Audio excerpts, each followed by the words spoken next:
This right next to me is the current generation Toyota HiLux in the Rogue specification, which overall I think is the best model grade to pick from amongst all of the other HiLux models. And of course now it comes standard with 48-volt mild hybrid technology, so it's not a full hybrid system, but in simple terms I'll explain more how that works throughout the video. So in this detailed review I'm going to cover everything you need to know and also answer the question whether or not this current generation HiLux is still worth considering over its main rivals. And if you haven't already, please like this video, share, subscribe, and also hit the bell icon to receive notifications every time I upload a new car review, because I've got more coming. So let's get straight into the video.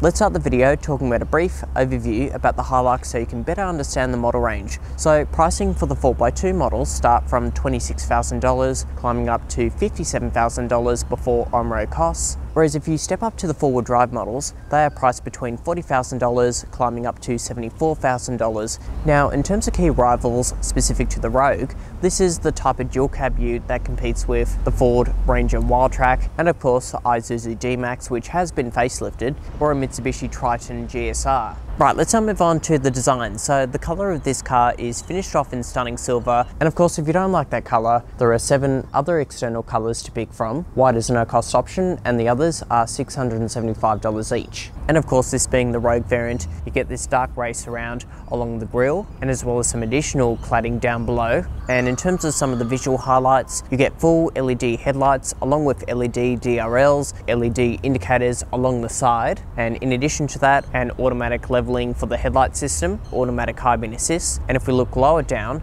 LED fog lights. And in terms of some of the mechanical changes the Rogue has received, this variant sits on a wider track that has been increased by 140mm, and of course combined with the wider track it sits up a little bit higher, so that means in total there's 265mm of front ground clearance, and towards the back the rear axle has changed, and they've also included a rear stabiliser bar to improve road holding, and additionally the suspension arms have been extended. And now moving towards the side view of the HiLux Rogue, so this model variant sits on 18-inch alloy wheels that are wrapped in highway terrain tyres, and you've also got larger wheel arch flares with additional dark grey cladding.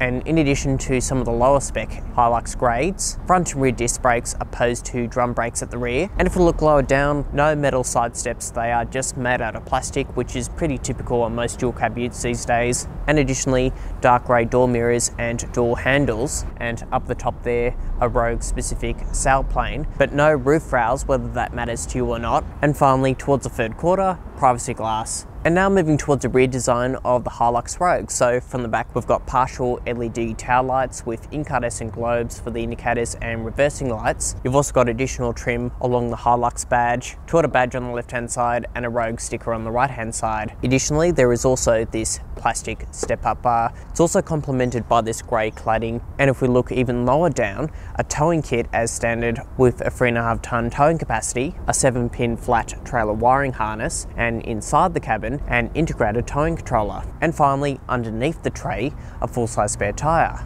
Okay, let's now move on to the cabin. So before you climb inside, the HiLux features a remote key, keyless entry and push power start.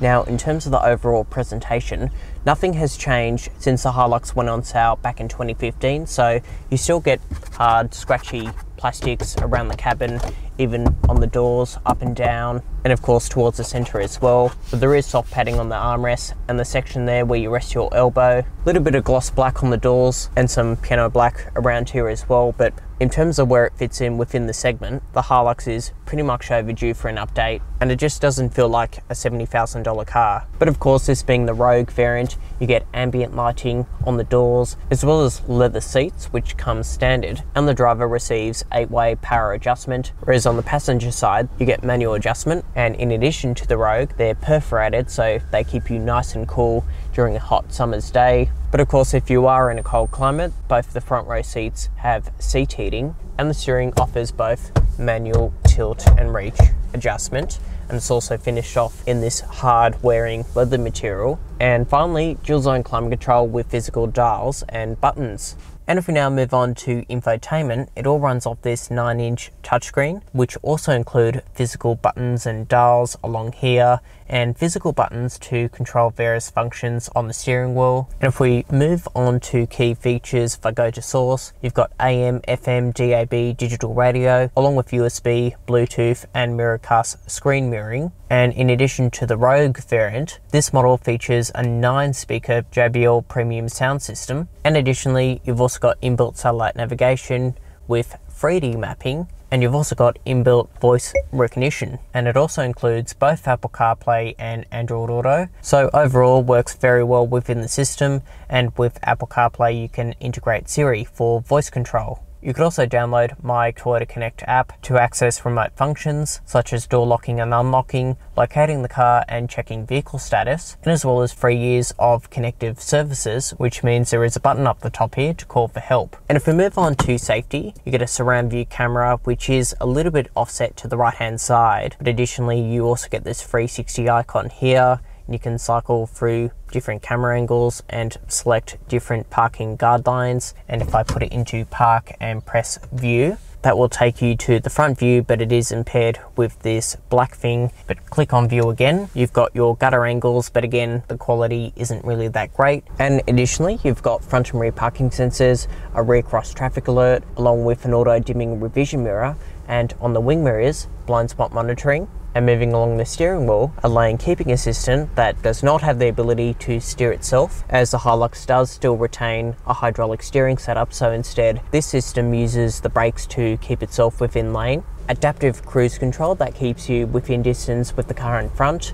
And finally, towards the cluster, speed sign recognition. And moving on to the analog gauge cluster, you've got a 4.2-inch screen in the center, and by using the steering wheel buttons on the right hand side, you can scroll through various menus, driver assistance, media functions and other key data. And there is also a dedicated EV menu specific to this mild hybrid version. And down the bottom here, you've got a drive mode selector where you can swap it from eco, normal and sport, as well as your automatic multi-terrain select, which regulates wheel spin by automatically adjusting the engine throttle and brakes. And if we move on to forward drive modes, you've got a four-wheel drive selector down the bottom here, so two-wheel drive high range and four-wheel drive high range. And by pressing it in and flicking it to the right hand side, that is four-wheel drive low range. And additionally, you've got a button here to lock the rear differential, and this button here is the hill descent control. And finally, storage. So up the top here, there is a sunglasses holder. And if we look lower down, we've got two AC power sockets along with a USB-A port.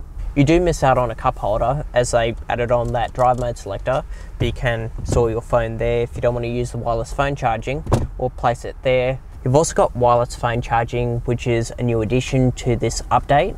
Decent center storage, that also includes a 100-watt power socket. You've also got two cup holders on either side of the dashboard, which is quite useful. And moving lower down on the doors, decent door bin storage that could also fit a small bottle of water. And over towards the passenger side, a dual glove box opening setup. So decent storage up the top here, and down below, enough storage for a big chunky owner's manual.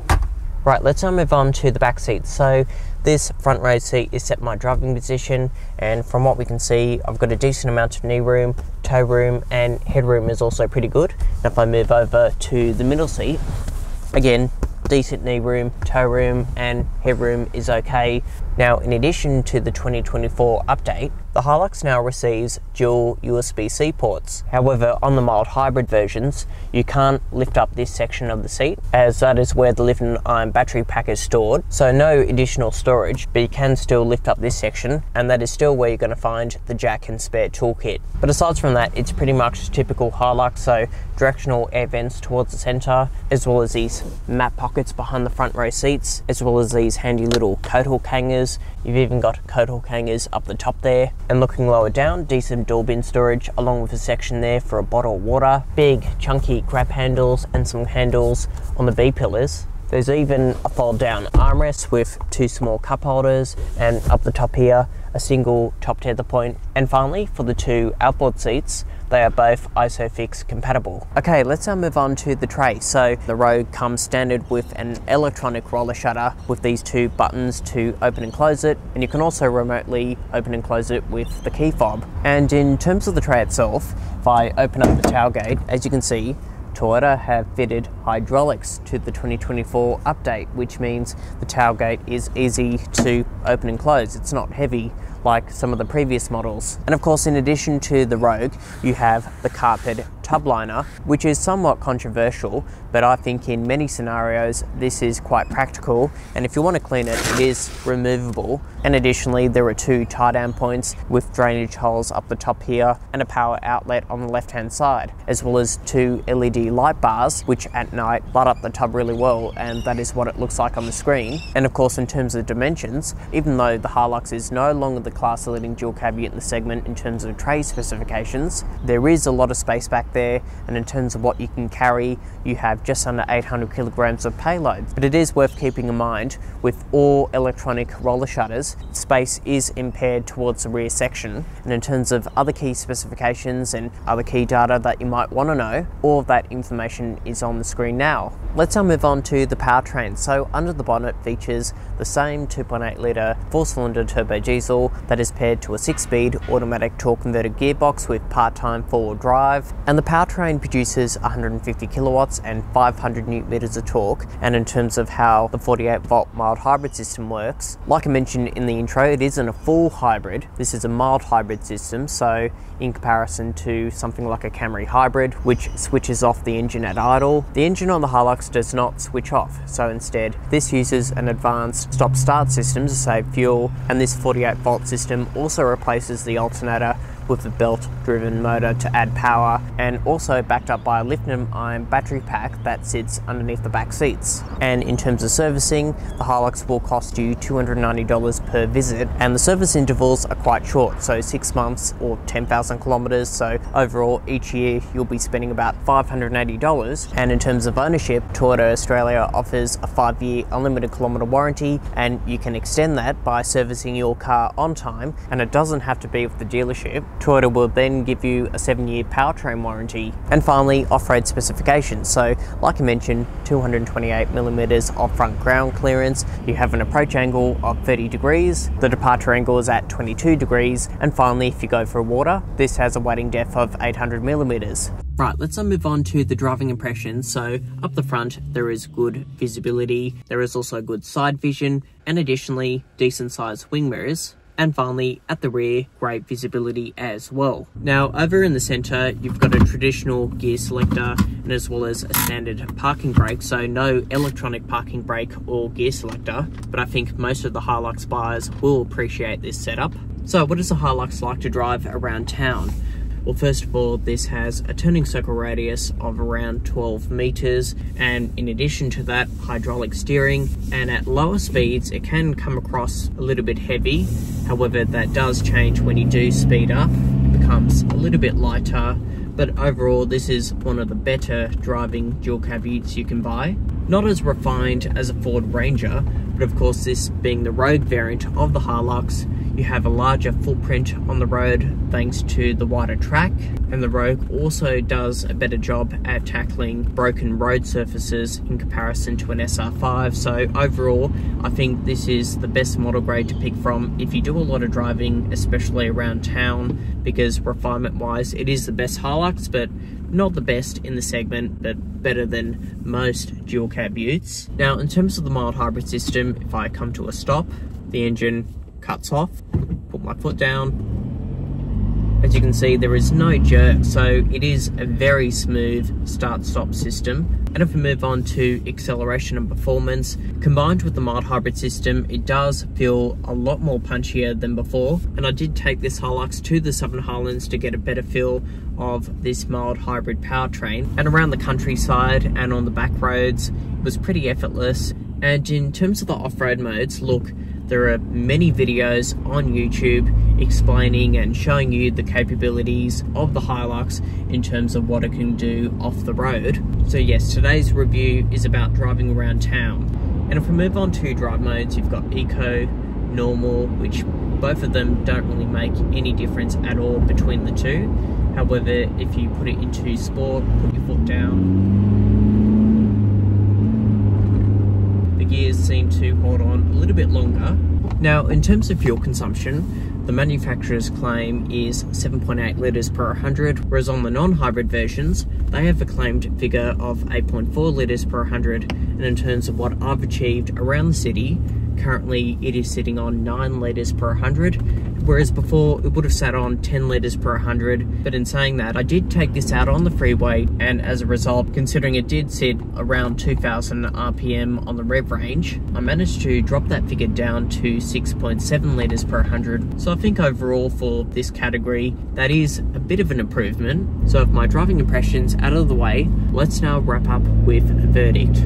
So what is my final verdict on the 2024 HiLux Rogue 48-volt mild hybrid? Look, it's definitely an improvement in terms of the way it drives, and I think overall the Rogue is the best trim level to pick from, and Toyota hybrids are the best in the business in terms of reliability. But do you think it's worth waiting next year for the all-new generation HiLux? I think it is, but if you can't wait that long to get into a new car, also have a look at some other alternatives, like the Ford Ranger Wildtrak V6 for example, because that is not that much more expensive, and overall that is the best dual cab you can buy. But let me know what you would pick, and also let me know what you think of my verdict of the 2024 Toyota HiLux. And if you have gained value from this video, please like, subscribe, share this video, and I've also got more reviews coming, especially on dual cab utes, so stay tuned and I will see you in the next video. Thanks for watching.